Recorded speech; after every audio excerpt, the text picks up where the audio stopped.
தட்டுங்கள் திறக்கப்படும், கேளுங்கள் கொடுக்கப்படும் என்று சொல்வார்.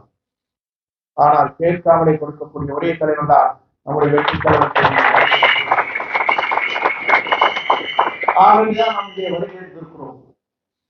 எல்லா தலைவரும் நாம் பார்த்து கொண்டிருக்கிறோம். இங்கே அறிகின்றவர் சொன்னார், அண்ணன் புஷி ஆனந்தனை பற்றி சொன்னார். 6 வீட்டிலே ரைடு நடந்தால் பணம் கொண்டு போய் வைக்கலாமே தவிர அங்க இருக்கிற குங்குமம் பட்டியை தான் கையில் எடுத்து வர முடியும் என்று சொன்னார். இங்க இருக்கின்ற அத்தனை பேருடைய நிலை அதுதான்.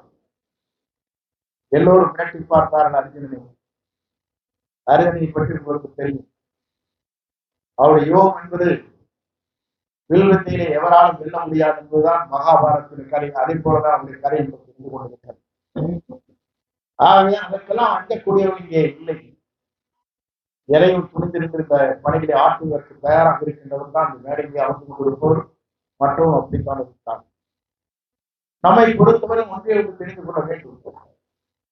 ஏன் இந்த இயக்கத்தில் எல்லோரும் இன்றைக்கு குரல் கொடுத்துக் கொண்டிருக்கிறார் என்பதை காணுகிற போது நான் பல இடங்களுக்கு செல்கிறேன். பல இடங்களுக்கு சென்று திரும்பி வருகிற போதெல்லாம் பார்த்தேன்.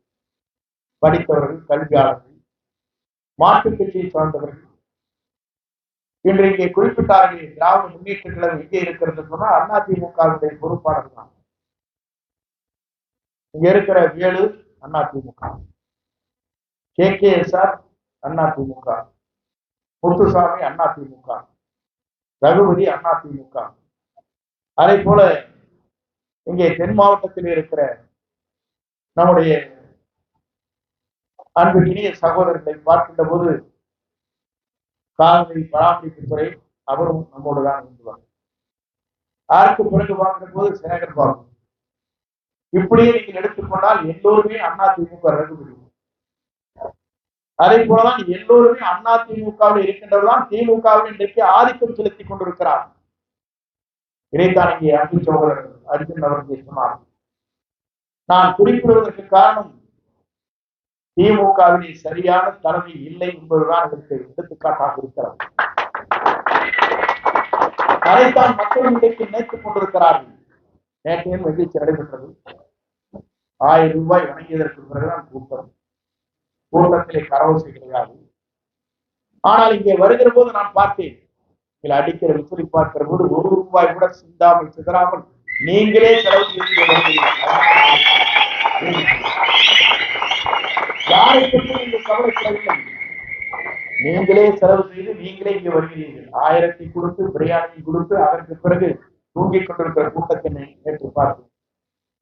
அதற்கும் இதற்கும் உள்ள வேறுபாடுகள் எல்லாம் ஆகவே சில பேர் நினைத்துக் கொண்டிருக்கிறார்கள். நம்மை பொறுத்தவரையில் தலைவர் எங்கே விரல் காட்டுகிறாரோ அவர் தான் சட்டமன்ற உறுப்பினர். தமிழ்நாட்டில் யாராலும் மாற்றி காட்ட முடியாது. இதை நான் சொல்வதற்கு காரணம் எல்லோரும் நினைத்தார்கள் திரைப்படத்திலே அவர் ஹீரோ. ஒரு எதிர்காலத்தில் தமிழ்நாட்டுடைய அரசியல் ஹீரோவாக அவர்தான் வரப்போகிறார். இதான் அரசியல் வரலாறு நடக்கப் போகிறது. மனிதநேயத்தோடு 500 கோடி ரூபாய் இழந்துவிட்டு மக்கள் பணியாற்றுகிறவர்கள் சேவைக்காக வந்திருக்கிறார். அப்படிப்பட்ட ஒரு தலைமை.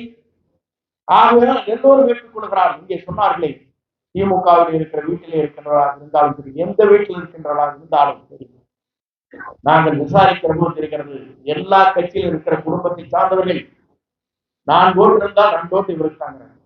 அப்புறம் எங்க போய் ஜெயிக்கிறது மொத்தம்? அது 3ஆக பிரிய போகிறது. 3ஆக பிரிந்தால் என்ன ஆகும்? சில பேர் டெபாசிட்டை இழப்பார்கள். சில பேர் தேர்தல் இருப்பதற்கே தயக்கம் காட்டுவார்கள். சில பேர் பணத்தை எடுப்பதற்கு தயக்கம் காட்டுவார்கள். நாம் பணம் இல்லாமலே வெற்றி பெறக்கூடிய ஒரு இயக்கம் தான் நம்முடைய தலைவர் இயக்கம். வெற்றியை எந்த சக்தியாலும் செலுத்த நிறுத்த இயலாது. நம்முடைய வழியை எந்த சக்தியாலும் நிறுத்த முடியாது. எங்கே சென்று கேட்டாலும் அவருக்கு தான் ஓட்டு. அதை விட நான் பல இடங்களிலே பேசினேன். துபாயில் இருக்கின்றவர்களுக்கெல்லாம் பேசினேன்.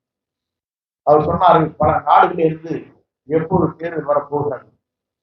இதுவரையும் நான் காணாத ஒரு காட்சி காணப்போகுது. 3 லட்சம் பேர் வெளிநாட்டிலிருந்து இவருக்கு வாக்களிப்பதற்காக எந்த தேதியை தேடிக் கொண்டிருக்கிறார். அப்படி என்றால் நாட்டிலிருந்து ஏறத்தாழ ஒரு 50,000 1,00,000 செலவு செய்துவிட்டு ஒரு வாக்களிப்பதற்காக இங்கே வருகிறார் என்று சொன்னால் இந்த தலைவரை நீங்குவதற்கு இனி இந்தியாவிலே எவரும் இல்லை என்று வரலாறு அதான் நடக்கப் போகிறது. இதெல்லாம் எதற்காக சொல்கிறேன் சொன்னால், காலங்கள் மாறிக்கொண்டிருக்கிறது, ஆட்சி மாற்றங்கள் தேவைப்படுகிறது, நல்லாட்சி தமிழகத்திலே வரப்போகிறது.